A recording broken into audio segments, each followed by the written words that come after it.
Hello students, it's second video of this chapter, data handling. Today we will solve some problems from exercise 5.1. In previous videos we have already learned about the data and representation of data by pictograph, bar graph, double bar graph and organizing data.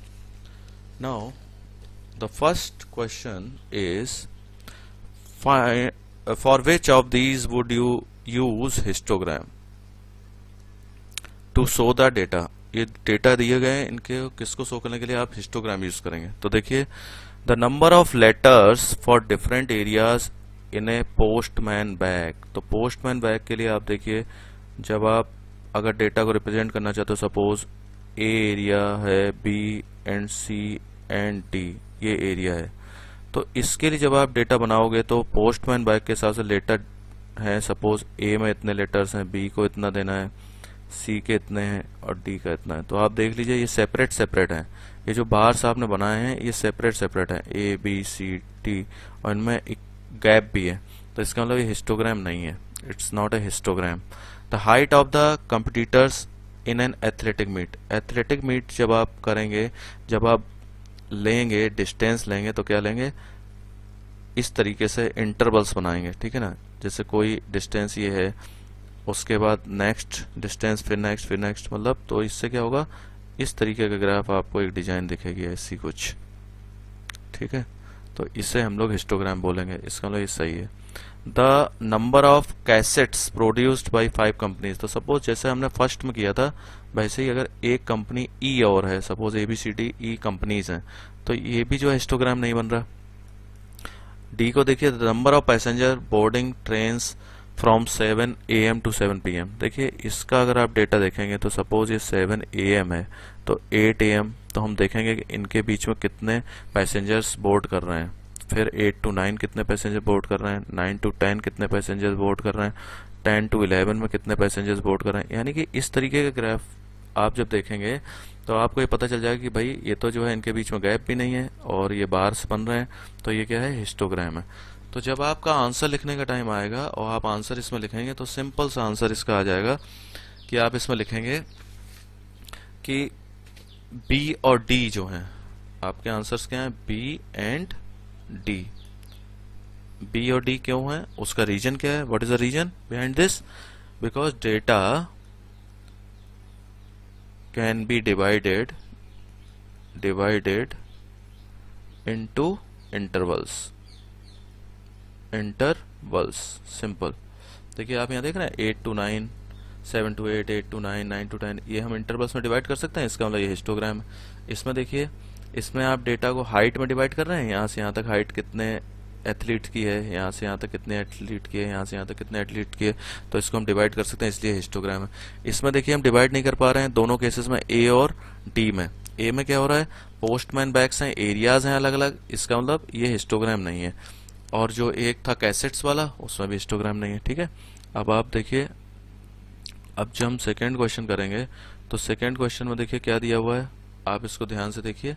Second question में जो है ये इस तरीके से question दिया हुआ है, इसमें लिखा हुआ है the shoppers who came to the departmental store are marked as M for man, W for woman, boy for B and girl for G. The following list given the shoppers who came during the first hour in the morning. Okay. तो देखिए ये आपको क्या पूछ क्या रहा है, frequency distribution table आपको बनानी है, टैली मार्क्स यूज करना है, ड्रॉ द बार ग्राफ वो अलग बात। तो देखिए पहले आपको क्या करना है, फ्रीक्वेंसी डिस्ट्रीब्यूशन टेबल बनानी है। तो आप क्या करेंगे, शॉपर्स जो आपके आ रहे हैं इसका टैली मार्क्स लगाइए, टैली मार्क्स, और इसके बाद नंबर्स कितने आ रहे हैं। तो शॉपर्स आपके कौन कौन से हैं, शॉपर्स आपके पास हैं, W है, M, B है और क्या है, G है, ये शॉपर्स हैं आपके पास। ओके, टैली मार्क्स लगाने का आपको पता है, देखिए W तो आप W ऐसे लिख दीजिए, GB, इसके बाद आपने G के आगे लिख दिया, B लिख दिया, उसके बाद डब्लू डब्लू, फिर आपने एक डब्लू लिखा, फिर डब्लू जब लिखेंगे तो इस तरीके से क्रॉस में एक लाइन लगाएंगे तो इससे 5 की काउंटिंग डायरेक्ट हो जाती है इससे, ठीक है। एम जी जी, तो ये हो गया एम जी जी, उसके बाद एम एम, इसके बाद एम एम, इसके बाद W W W W W W W W 4 times, ठीक है। जी बी, उसके बाद है जी बी, ठीक है। इसका देखिए M W B, M W B, ठीक है। उसका जी जी एम, ये देखिए G G M, clear. W W, फिर देखिए डब्लू डब्लू, और उसका था एम एम डब्लू डब्लू, तो देखिए एम एम डब्लू डब्लू, उसका देखिए डब्लू, ये आ गया एम एम, फिर एक डब्लू है तो ये डब्लू यहाँ लिख दीजिए, बी डब्लू, फिर हो गया बी डब्लू जी एम, फिर है G M, W W W W, तो ये देखिए W W W W, okay. उसका जी डब्लू, ये देखिए जी और डब्लू, इसके बाद एम एम, तो देखिए एम एम, उसका डब्लू डब्लू, फिर देखिए डब्लू डब्लू, उसके बाद एम, फिर ये एम आ गया, डब्लू जी, डब्लू और जी, ओके। डब्लू एम, फिर देखिए एक आ गया डब्लू, फिर एम, और उसके बाद आपका है जी डब्लू, जी डब्लू एम एम, तो देखिए एम एम, ओके। बी, फिर आ गया बी, और इसको देखिए जी जी, तो अब देखिए जी जी, और फिर डब्लू, फिर डब्लू, तो देखिए आप काउंटिंग करिए, काउंटिंग में आपको मिल जाएगा 5 5 10 15 20 25, वही हो गया 28, ओके। ये देखिए 5 5 5 15, ये 5, और ये 5 5 10 और 2 12, ओके। अब आपको क्या करना है, draw the graph to illustrate it, draw the bar graph, bar graph आपको ड्रॉ करना है। तो बार ग्राफ जो फ्रीक्वेंसी टेबल बन गई तो बार ग्राफ ड्रॉ करना बहुत इजी हो गया, ठीक है ना। फ्रीक्वेंसी टेबल मेन होती है, तो ये देखिए ये फ्रीक्वेंसी टेबल है हमारे पास। तो अब हमें बार ग्राफ बनाना है, तो देखिए डब्लू का नंबर कितना है 28, डब्लू का नंबर 28, तो हमने ये क्या किया 5 5 का गैप ले लिया वाई एक्सेस पे, ये जो वाई एक्सेस है ना आपका वाई एक्सेस, ये एक्स एक्सेस है, तो वाई एक्सेस पे हमने 5 5 का गैप ले लिया। तो अब हमें क्या करना है, डब्लू से एक बनाना है, तो हमने क्या किया, देखिए डब्लू से 28 है, तो डब्लू से 28 है, तो इसको बनाने के लिए हमने क्या किया, देखिए 28 के लिए इस तरीके से एक लाइन बनाई, ठीक है। और ये देखिए ऐसे, उसके बाद इसको हमने यहाँ से इस तरीके से लिया, ये देखिए डब्लू बन गया। उसके बाद क्या किया, एम, एम के लिए आपने क्या किया, एम कितना है भाई 15, तो आप 15 तक गए, ठीक है। उसके बाद एक ऐसे बनाया, और उसके बाद आपने ये बना दिया 15 के लिए बन गया।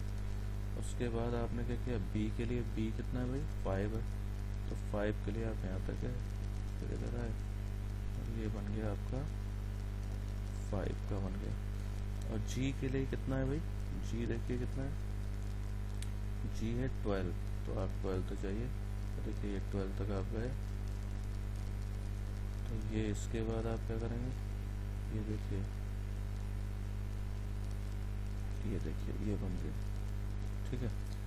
तो ये आपने जो बार्स बनाए हैं, पहली बात तो ये बता दूं आपको, हो सकता है ये लग रहा हो कि थोड़ा सा इसकी विड्थ कम ज़्यादा है, लेकिन ऐसा नहीं है, ये बार्स जो हैं इक्वल विड्थ के हैं, ये जो बार्स बने हुए हैं वो इक्वल विड्थ के हैं, ठीक है। ये इक्वल विड्थ के बार हैं, और ये बार ग्राफ है, इनके बीच में जो ये गैप है, ये जो गैप है, ये जो गैप आप देख रहे हैं ये इक्वल है, ठीक है। ये बार्स के बीच में गैप, बार ग्राफ तभी कंप्लीट माना जाएगा, कभी भी कोई ग्राफ तभी कंप्लीट माना जाता है जब आप उस पर स्केल लेते हैं। तो देखिए एक्स एक्सिस पे तो इसमें स्केल लेने की जरूरत नहीं है, लेकिन स्केल जब आपको इसमें वाई एक्सिस पे लेनी पड़ेगी, ठीक है। वाई एक्सिस पे क्या स्केल आपने ली, तो 5 सॉपर्स जो हैं आपके, 5 सॉपर्स जो हैं वो 1 सेंटीमीटर रिप्रेजेंट कर रहे हैं, तभी ये आपने 5 5 के गैप लिए हुए हैं, ठीक है। इसमें वाई एक्सिस पे आप देखिए ये आपने जो गैप लिए हैं वो किसके हैं, 5 5 के गैप हैं, 20 25 15, ठीक है। इस तरीके से आपने इसको रिप्रेजेंट कर दिया। अब देखिए एक और क्वेश्चन है, इसमें ये कहता है the weekly wages in rupees of 30 workers in a factory are, ये वेजेस दी गई हैं। इसमें रिजल्ट क्या हमें पता करना है, using the tally marks, using the tally marks, using the tally marks frequency table आपको बनानी है। फ्रीक्वेंसी टेबल इंटरवल दिया हुआ है 800 टू 810, 810 टू 820। तो देखिए इसमें फ्रीक्वेंसी टेबल जो बनानी है तो हमने क्या किया, 800 से शुरू हो रहा है। तो देखिए हमने क्या किया, 800 टू 810, 810 टू 820, 10 का गैप लेके ये 900 तक हमने सारे बना दिए। ठीक है, अब देखिए जब हम फ्रीक्वेंसी डिस्ट्रीब्यूशन टेबल ले रहे हैं तो इसमें हम क्या करेंगे, आप टेबल बना दिए 830, तो 830 कहाँ होगा, ये 830 इसमें नहीं आएगा। ठीक है, ये आपको ध्यान रखना है, ये मैंने आपको बताया 830 देखिए यहाँ भी है, 830 ये भी है। तो 830 आप यहाँ काउंट ना करके 830 आप कहाँ काउंट करेंगे, नेक्स्ट वाले में जो ये है, ये 830 हुआ। ठीक है, उसका 835 भी इधर ही आ जाएगा। उसके बाद 890 आपने यहाँ ले लिया। ठीक है, 890 टू 900 में, ठीक इस तरीके से आ गया। अब देखिए अब हम इसको करेंगे, तो आप देखिए इसको आप करते जाइए, 810 इधर आएगा, 835 ये देखिए, उसके बाद 36, इसी के आगे 69 के लिए आपको यहाँ आना होगा, 45 के लिए देखिए आपने यहाँ एक बना दिया, 898 ये इधर आ गया, 890 भी इधर आ गया, 820 किधर जाएगा भाई, 820 इधर नहीं आएगा, 820 इधर आएगा। ठीक है ना, ये 820 इधर नहीं आएगा। क्लियर, अब देखिए उसके बाद 860,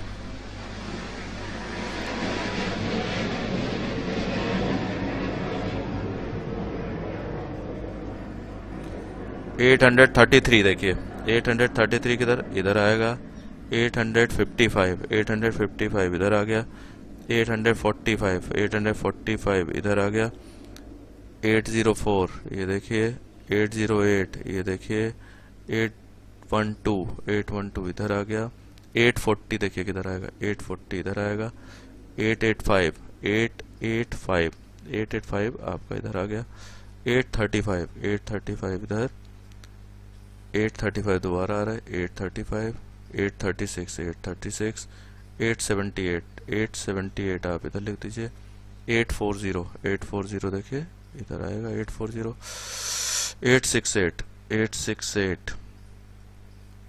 890, 806,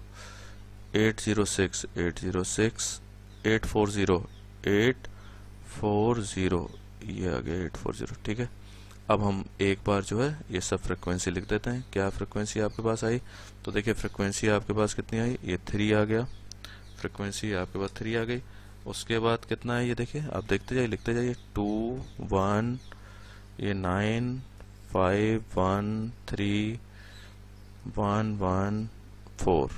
ठीक है, इस तरीके से आपने फ्रिक्वेंसी लिख दी। अब इसके बाद टोटल आपका कितना है, देखिए 3 2 5 1 6 और 9 15 15 5 20 21 24 25 26 और 4 30, ये टोटल आपकी फ्रिक्वेंसी आ गई। ये फ्रिक्वेंसी डिस्ट्रीब्यूशन टेबल आपकी तैयार हो गई। ठीक है, जो वेजेस आपको दी गई थी 30 वर्कर्स के लिए। ठीक है, इसी तरीके से बच्चों व्यस्त रहिए, मस्त रहिए, मेहनत करते रहिए। Okay, thank you.